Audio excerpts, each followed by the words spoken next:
Good morning दोस्तों। आज मैं कुछ इंपॉर्टेंट क्वेश्चंस लेके आया हूँ सॉइल मैकेनिक्स से। ये पार्ट फर्स्ट रहेगा, इसमें कुछ बेसिक क्वेश्चन है, आपको थोड़ा इजी लगेंगे। और इसका जो सेकंड पार्ट आएगा उसमें थोड़ा मैं इनहेंस कर दूंगा लेवल को। तो ये बेसिक क्वेश्चन है, इनमें भी हम कभी कन्फ्यूज हो जाते हैं, तो एक बार आप इन क्वेश्चंस को भी ज़रूर देख के जाइएगा। चलिए शुरू करते हैं। पहला क्वेश्चन है, the inventor of the term soil mechanics was Karl Terzaghi, लैग्यू या फेलिनियस। इसका आंसर मेरे ख्याल से सबको पता होगा। इसका आंसर हो जाएगा कार्ल तरजागी। ऑप्शन नंबर बी इसका आंसर हो जाएगा। ठीक है, एक मिनट, बी इसका आंसर हो जाएगा। चलिए शुरू करते हैं। Second, chemical weathering of soil is changed due to, या ऐसा चेंज ना होकर के यहाँ पर ऐसे भी हो सकता है, chemical weathering of soil is due to भी हो सकता था। इसका आंसर क्या हो जाएगा? ऑप्शन नंबर ए है ऑक्सीडेशन, बी कार्बोनेशन, सी हाइड्रेशन या ऑल ऑफ एवम। तो केमिकल वेदरिंग क्या होती है? ऑक्सीडेशन, कार्बोनेशन या हाइड्रेशन, तीनों से होता है। ठीक है, इसका आंसर हो जाएगा आपका option number D. Transporting and redepositing of soil is done by. Transporting and depositing कैसे कैसे होती है? वाटर से होती है, विंड से होती है, ग्लेशियर से होती है या सभी से होती है? तो वाटर, विंड, ग्लेशियर, ये तीनों से क्या हो सकता है? ट्रांसपोर्टिंग या रीडिपोजिटिंग होती है सॉइल्स की। ऑप्शन नंबर डी इसका आंसर हो जाएगा। फोर्थ क्वेश्चन है, which of the following is not water form transported soil. Which of the following is not water formed transported soil? Alluvial soil, marine, लॉइस या लैकोस्टीन। Alluvial, marine और लैकोस्टीन ये तीनों क्या हैं? पानी से ट्रांसपोर्ट होते हैं। जबकि सी लॉइस क्या है आपका? विंड ब्लोन है, ये विंड से ट्रांसपोर्ट होता है। ठीक है, फिफ्थ क्वेश्चन पे आते हैं। टालुस इज सॉइल ट्रांसपोर्टेड बाय। टालुस जो सॉइल होती है वो कैसे ट्रांसपोर्ट होती है? विंड से, वाटर से, ग्लेशियर से या ग्रेविटेशनल फोर्स से? इसका आंसर हो जाएगा आपका option number D, gravitational force. लॉइस is silty clay formed by action of. जो लॉइस है वो कैसे होता है? इससे पहले मैंने अभी बताया आपको, वाटर से, ग्लेशियर से, विंड से या ग्रेविटेशनल फोर्स से। तो जो लॉइस है आपका किससे होता है? आपका विंड से ट्रांसपोर्ट होता है। ऑप्शन नंबर सी।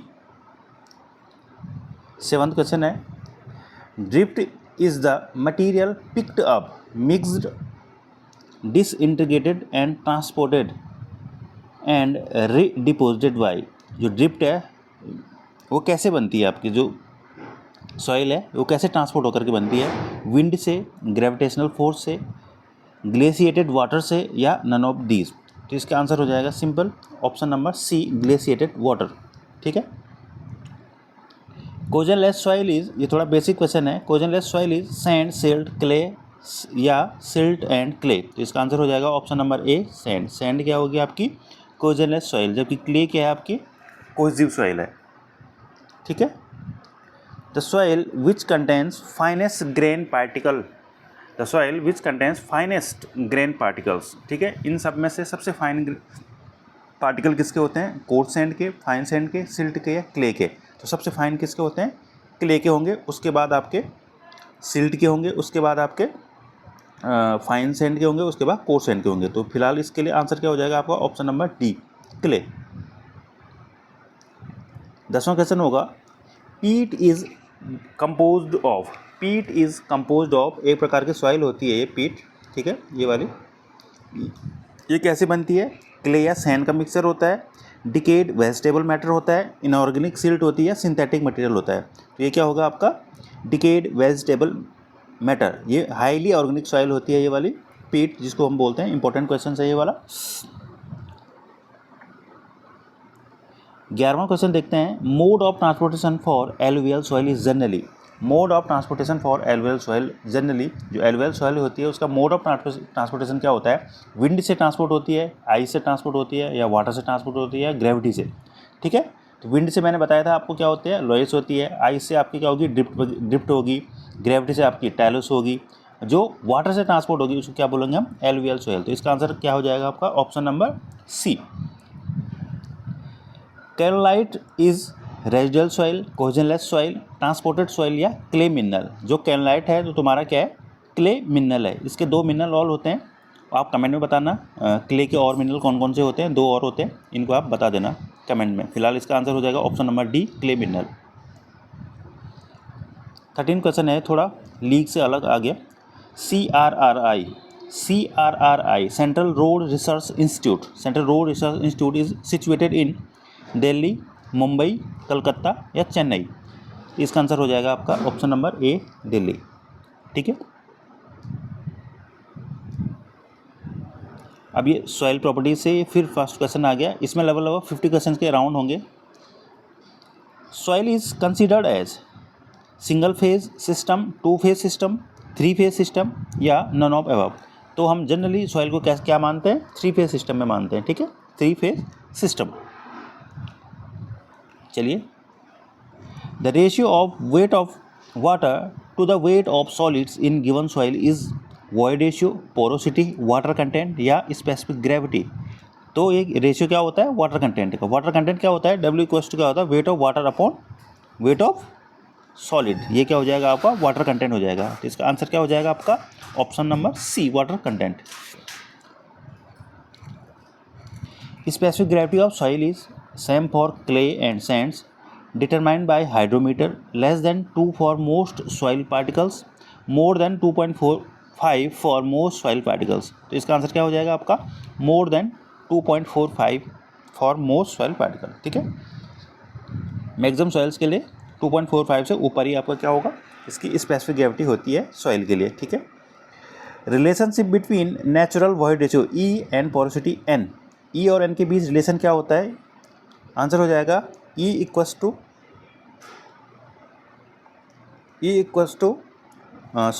ऑप्शन नंबर सी होगा, e equals to N upon 1 minus n. E equals to क्या होता है, एन अपॉन 1 माइनस एन। अगर एन इक्वल्स टू देखें तो एन इक्वल्स टू होगा ई अपॉन 1 प्लस ई। ये दोनों काफ़ी इंपॉर्टेंट फार्मूला है, रिलेशनशिप है, ये आप एक बार जरूर देखना। तो इसका आंसर हो जाएगा ई equals to N upon 1 minus N. Accurate method of determining water content of soil sample.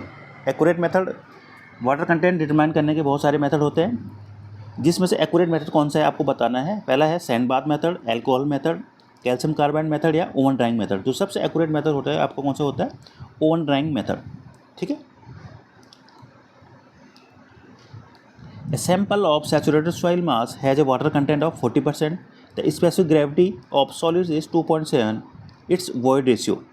आपको void ratio बताना है। एक रिलेशन है S is equal to W G, एक minute, SE equals to W G, जिसको हम शॉर्ट में सहवाग भी बोलते हैं।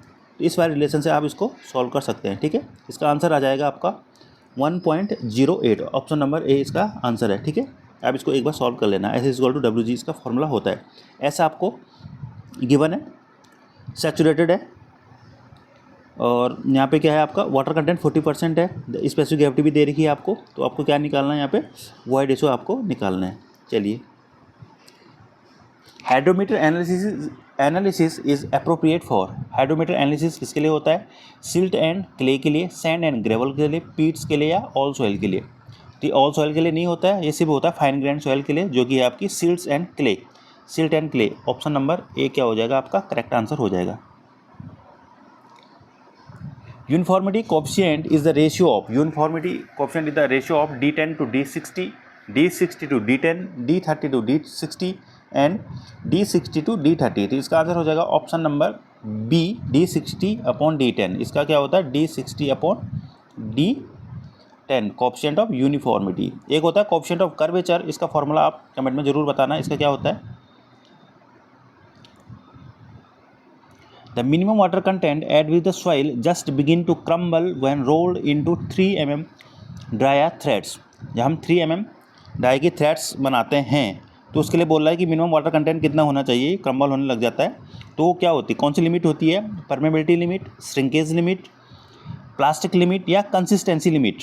तो इसका आंसर क्या हो जाएगा, option number C, plastic limit. Plastic limit, liquid limit और श्रिंकेज लिमिट, ये तीनों किसके अंदर आती हैं, अटरबर्ग्स लिमिट के अंदर आती हैं, जिनको हम कंसिस्टेंसी लिमिट्स भी बोलते हैं। तो इसका आंसर हो जाएगा आपका plastic limit. At the liquid limit, यहाँ पे फिर आ गई एक लिमिट और, लिक्विड लिमिट। पहला ऑप्शन है soil just begin to crumble when rolled into a thread, इसको मैंने अभी बताया था, ये प्लास्टिक लिमिट होती है। Shearing strength against flow is negligible, shearing strength against flow is small but definite.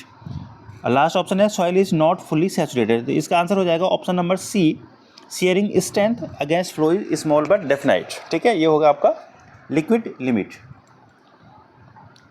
Plastic index क्या होता है आपका आईपी क्या होता है आपका, आईपी होता है liquid limit minus plastic limit, L minus P, ठीक है, liquid limit minus plastic limit. Option number कौन सा होगा आपका, बी इसका आंसर हो जाएगा, बी इसका आंसर हो जाएगा, difference of liquid limit and plastic limit, ठीक है।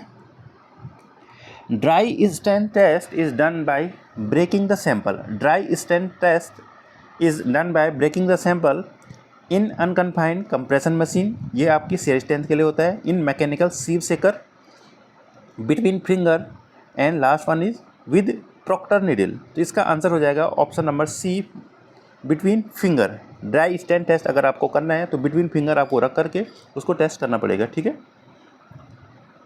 Maximum size of clay particle, clay का मैक्सिमम साइज क्या होता है, 0.002 mm, 0.04 mm, 0.06 mm या 0.001 mm। तो इसका आंसर क्या हो जाएगा, 0.002 mm क्या होता है, क्ले का मैक्सिमम साइज होता है, इससे कम क्या होती है, क्ले होती है, ठीक है।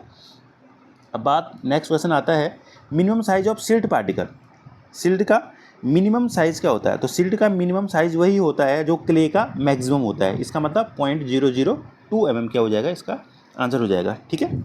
ये क्या है, क्ले का मैक्सिमम साइज है, सिल्ट का मिनिमम साइज है। Group index GI parameter is used in, group index कौन से क्लासिफिकेशन के अंदर आता है, ISI classification, textural classification, HRB classification या पार्टिकल साइज क्लासिफिकेशन। तो ग्रुप इंडेक्स वाला आपका जो कंसेप्ट आता है वो आता है आपका HRB क्लासिफिकेशन, जिसको बोलते हैं highway research board classification. Option number B इसका क्या हो जाए, सॉरी सी आंसर हो जाएगा। Plasticity index of clay soil, clay soil के लिए प्लास्टिसिटी इंडेक्स क्या होता है, ग्रेटर देन 17, ठीक है। इसकी एक टेबल है, आप उसको जरूर याद कर लेना।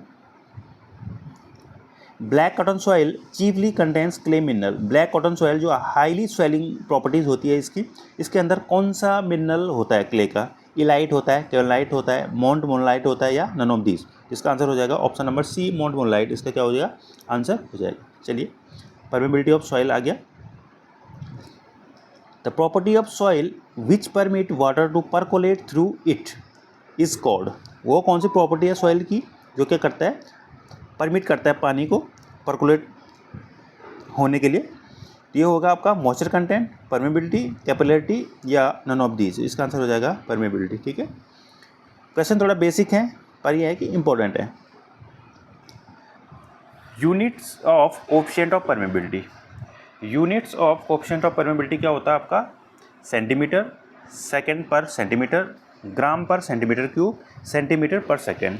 ये क्या होगा, सेम वेलोसिटी की जो यूनिट होती है सेम क्या होती है, परमेबिलिटी की भी यूनिट होती है, सेंटीमीटर पर सेकेंड या मीटर पर सेकेंड भी आप कर सकते हैं इसको। अगर ऑप्शन में ये आता है आपका तो आप इसको भी कर सकते हैं, ठीक है। अगला क्वेश्चन है, falling head permeability test is preferable when soil sample is, falling head permeability test कौन से सॉइल के लिए ज़्यादा प्रेफर करते हैं, सैंडी सॉइल के लिए, क्लेई सॉइल के लिए, सिल्टी सैंड के लिए या सैंडी ग्रेवल के लिए, ठीक है। तो ये होता है आपका क्लेई सॉइल के लिए, ठीक है, फॉलिंग हेड परमेबिलिटी टेस्ट। और दूसरा टेस्ट होता है एक कांस्टेंट हेड परमेबिलिटी टेस्ट, वो होता है आपका कोर्स ग्रैंड सॉइल के लिए, मींस सैंड वगैरह के लिए, सैंड, ठीक है। तो यहाँ पे जो फॉलिंग हेड परमेबिलिटी टेस्ट है वो क्ले के लिए होगा, ठीक है। अब कांस्टेंट हेड हो जाएगा आपका कोर्स ग्रैंड के लिए। चलिए, permeability of soil varies, permeability कैसे वेरीज करती है, inversely as square of grain size, as square of grain size, as grain size, inversely as grain size. तो इसका आंसर हो जाएगा B, as square of grain size. जो Allen Hazen formula है, K equals to क्या होता है formula, K equals to C into D 10 का स्क्वायर। तो डी 10 है वो ग्रेन साइज होगा इफेक्टिव, इसका क्या होता है स्क्वायर होता है, सी डी 10 का स्क्वायर। तो यहाँ पे क्या है, डायरेक्टली प्रोपोर्शनल है, ठीक है, as square of grain size, इसका आंसर हो जाएगा। चलिए, factor which does not affect permeability, कौन सा फैक्टर परमेबिलिटी को अफेक्ट नहीं करता है, void ratio, particle size, moisture content या शेप ऑफ पार्टिकल्स। ठीक, आंसर हो जाएगा option number C, moisture content इसको अफेक्ट नहीं करता है, बाकी सब अफेक्ट करते हैं। चलिए, the value of K constant head permeability test, constant head permeability के लिए आपको डायरेक्ट फार्मूला बताना है, कौन सा फार्मूला यूज होता है, तो QL/AHT इसका फार्मूला होता है, ये आपको डायरेक्ट याद रखना पड़ेगा, ऑप्शन नंबर सी। इस पर कभी कभी न्यूमेरिकल भी पूछ लेता है, तो QL/AHT आपको ध्यान रखना है। The hydraulic gradient i equals to क्या होगा, H into L, L into H upon L या नन ऑफ दीज। तो hydraulic gradient i equals to होता है आपका H upon L, height upon length, ठीक है, एच अपॉन एल इसका option number, sorry H upon L कहाँ है, C, option number C. Seepage velocity is equal to velocity of flow multiplied by, seepage velocity क्या होती है, seepage velocity is equal to velocity of flow multiplied by, जो flow velocity है उसको हम किससे मल्टीप्लाई करेंगे तो सीपेज वेलोसिटी आएगी आपकी, ऑप्शन नंबर सी है इसका 1 + e अपॉन ई। इसका फॉर्मूला होता है, सीपेज वेलोसिटी का फॉर्मूला होता है आपका वी एस अगर सीपेज वेलोसिटी है और वी आपकी नॉर्मल वेलोसिटी है, फ्लो वेलोसिटी है, upon N, V upon N, ये क्या होता है आपका सीपेज वेलोसिटी होता है। एन इक्वस टू होता है आपका, एन इक्वस टू होता है ई अपॉन 1 + ई, ठीक है, पर ये डिनोमिनेटर में तो 1 + ई, यहाँ पे क्या हो जाएगा ऊपर आ जाएगा, तो इसका आंसर क्या हो जाएगा 1 + e अपॉन ई, ठीक है। 1 + e अपॉन ई को हम जब इंटू करेंगे किससे, फ्लो वेलोसिटी से, आपको क्या आ जाएगी सीपेज वेलोसिटी आ जाएगी, ठीक है, option number C. Neutral stress refers to, जो न्यूट्रल स्ट्रेस होती है वो कौन सी होती है, submerged weight of soil, pore water pressure, saturated weight of soil या माइनर प्रिंसिपल स्ट्रेसेस। तो आपकी जो न्यूट्रल स्ट्रेस होती है, न्यूट्रल होती है वो कौन सी होती है, pore water pressure, option number B इसका आंसर हो जाएगा। क्विक सैंड इज ये मोस्ट इंपॉर्टेंट क्वेश्चन है, कई बार पूछा जा चुका है। क्विक सैंड क्या होता है, pure silica sand, a sand which can easily compacted, a condition in which cohesion is decreased quickly, a condition in which a cohesionless soil loss its strength because of upward flow of water, option number D इसका क्या हो जाएगा correct answer हो जाएगा। इसको आप एक बार देख के जरूर जाइएगा। Total stress is given by, total stress sigma क्या होता है, total stress sigma is given by effective stress sigma dot dash plus pore water pressure, ठीक है, ये आपका आंसर हो जाएगा ऑप्शन नंबर कहाँ पे है सी, ठीक है, सिग्मा डैश का रखा या सिग्मा ये भी कर सकते हैं आप, तो ये हो जाएगा आपका total stress equal to sigma dash plus U यानी पोर वाटर प्रेशर, सी इसका आंसर हो जाएगा। The stress which is effective in decreasing the void ratio of soil, the stress which is effective in decreasing the void ratio of soil mass, ये क्या हो गया आपकी effective stress, ध्यान रखना ये क्या होती है आपकी effective stress. Effective stress is also known as, effective stress को आप दूसरे किस नाम से जानते हैं principal stress, pore pressure, intergranular stress या नॉन ऑफ दीज। तो ये हो गया इंटरग्रैनुलर स्ट्रेस, आपको पता है तो ये कौन सा होता है पोर में जो होता है, पोर में क्या होगा इंटरग्रैनुलर स्ट्रेस लगेगी, तो इसलिए इफेक्टिव स्ट्रेस को क्या बोलते हैं इंटरग्रैनुलर स्ट्रेस भी बोलते हैं, ठीक है। Consolidation theory was given by, consolidation theory किसने दी, स्कैम्पटन, रेनकाइन, तरजागी या वेस्टरगार्ड, इसका आंसर हो जाएगा ऑप्शन नंबर बी तरजागी। Consolidation is a process involving, consolidation is a process involving sudden compression of soil, tilting and failure of structure, gradual expulsion of pore water या none of these. तो मेरे ख्याल से सभी को पता होगा gradual expulsion of pore water क्या होता है आपका कंसोलिडेशन कहलाता है। चलिए, under and applied static load consolidation is fast in case of, under and applied static load consolidation in fast in case of, किस केस में कंसोलिडेशन फास्ट होता है सैंड के केस में। आपको आंसर इसका हो जाएगा डी, आपने सैंड ड्रेन्स सुना होगा, कंसोलिडेशन को हम जब एक्सीलेट करना होता है तो हम क्या बनाते हैं सैंड ड्रेन्स बनाते हैं, क्योंकि सैंड के केस में क्या हो जाता है कंसोलिडेशन जल्दी हो जाता है। इसका आंसर हो जाएगा आपका फिलहाल के लिए option number D. Square root of time fitting method is used for calculating, square root of time fitting method is used for calculating, most important question है, कंफ्यूज हो जाते हैं इसमें, ये होगा कोएफिशिएंट ऑफ कंसोलिडेशन, बी इसका answer हो जाएगा, ठीक है। Empirical relationship between coefficient of compression and liquid limit, coefficient of compression and liquid limit of undisturbed clay, undisturbed clay के लिए आपका coefficient of compression and liquid limit के बीच में कौन सा रिलेशन है, तो ये रिलेशन है आपका CC = 0.009 इंटू लिक्विड लिमिट -10, ठीक है 10%, ठीक है। लिक्विड लिमिट माइनस 10 इसका क्या होगा, फॉर्मूला होगा। ये है अनडिस्टर्ब के लिए। अगर डिस्टर्ब की बात करें हम, डिस्टर्ब के केस में क्या हो जाएगा, 0.009 के जगह पे आपके क्या हो जाएगा 0.007, ठीक है। यहाँ पे 0.007 हो जाएगा किसके केस में, डिस्टर्ब के केस में। अगर जबकि ये अनडिस्टर्ब है तो यहाँ पे क्या हो जाएगा, क्या है 0.009 लिक्विड लिमिट माइनस 10, ठीक है। Relationship for coefficient of consolidation CB के लिए कौन सा रिलेशन है, तो TH का square upon T, option number A, ये आपका फॉर्मूला बन जाएगा। अगला देखते हैं, the pressure that builds up in pore water due to load increment on the soil is termed as, the pressure that builds up in pore water due to load increment on the soil, excess pore pressure, access hydrostatic pressure, hydrodynamic pressure या all of these. तो ये क्या हो जाएगा, सारा का सारा हो जाएगा, सारे प्रेशर उनको हम कह सकते हैं, ठीक है। A soil not fully consolidated under the existing overburden pressure is called, a soil not fully consolidated under the existing overburden pressure is known as under consolidated soil, ठीक है। इसको क्या बोलेंगे, under consolidated soil। The ratio of settlement at any time to the final settlement any time t to the final settlement, इसका ratio क्या कहलाता है आपका, b, degree of consolidation. The continuous soil deformation in highly plastic soil due to constant shearing stress, the continuous soil deformation in highly plastic soil due to constant shearing stress is creep, swelling, heaving या plastic flow. तो ये आंसर हो जाएगा आपका plastic flow. चलिए, shear strength शुरू हो गया आपका। Shearing strength of cohesionless soil depends upon, shearing strength किस पे डिपेंड करती है, ड्राई डेंसिटी पे, वॉइड रेशियो पे, लोडिंग रेट पे या नॉर्मल स्ट्रेस पे। ये आपकी डिपेंड करेगी normal stresses. Unconfined compression test is generally done on saturated clay for which apparent angle of shearing resistance is 0। इसका आंसर हो जाएगा 0, ठीक है। अपरेंट एंगल शेयरिंग रेजिस्टेंस का कितना होगा, 0, ध्यान रखना होगा आपको। Shear strength of soil is determined by the equation, जो कोलाम्ब इक्वेशन है वो कौन सी है आपकी, S = C + सिग्मा 10 फाई, ठीक है। ये फॉर्मूला होता है ऑप्शन नंबर सी, आपको याद रखना पड़ेगा, इस पर कभी कभी न्यूमेरिकल भी आ जाता है। Drainage conditions during test can be controlled best in, drainage condition during test can be controlled best in, ये शेयर स्ट्रेंथ के टेस्ट हैं यहाँ पे सारे के सारे। इनमें बेस्ट कंट्रोल किसमें होता है, वो होता है आपका किसमें, triaxial shear test. Triaxial shear test में क्या होगा, बेस्ट कंट्रोल होता है ड्रेनेज कंडीशन, ठीक है।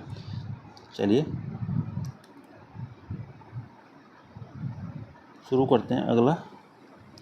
इन unconfined compression test all round stresses is equal to, unconfined compression test में ऑल राउंड स्ट्रेसेस कितनी होती हैं आपकी, 0। चलिए, most of the shear tests are done in equipment which are, most of the shear tests are done in equipment which are stress controlled, strain controlled, drainage controlled या volume controlled. इसका answer हो जाएगा strain controlled. ध्यान देना, ये बहुत important question है, कई बार पूछा जा चुका है। तो क्या होना चाहिए आपका अपरेटस, स्ट्रेन कंट्रोल्ड होना चाहिए, ठीक है। If drainage is permitted through the test during the application of both normal and shear stresses so that full consolidation occurs and no excess pore pressure is set up at any stage of the test is known as, इसको क्या बोलेंगे, consolidated drain test। दोनों stage होती हैं जो, उनमें क्या कर रखा है यहाँ पे, परमिट कर रखा है, ड्रेनेज क्या है, परमिट है, तो यहाँ पे क्या हो जाएगा, ये कंसोलिडेटेड ड्रेन टेस्ट होगा, ठीक है। आप मेरे को कमेंट में बताना कौन कौन सी 2 स्टेज होती है। चलो पहले मैं बता देते हैं, एक होते हैं शेयर स्टेज, दूसरी कौन सी स्टेज होती है आप ज़रूर बताना। चलिए, तो दोस्तों ये लास्ट क्वेश्चन था शायद, तो आपको वीडियो कैसी लगी तो आप एक बार ज़रूर बता देना कमेंट में। थोड़ा बेसिक क्वेश्चन थे, थोड़ा लेवल अप करके मैं दूसरा पार्ट लेके आऊँगा। तब तक के लिए धन्यवाद। अगर अच्छा लगा होगा कमेंट में आप ज़रूर बताना एक बार, ठीक है। और भी सब्जेक्ट के मैं क्वेश्चंस अपलोड करता रहूँगा, तो आप देखते रहिएगा। Thank you so much.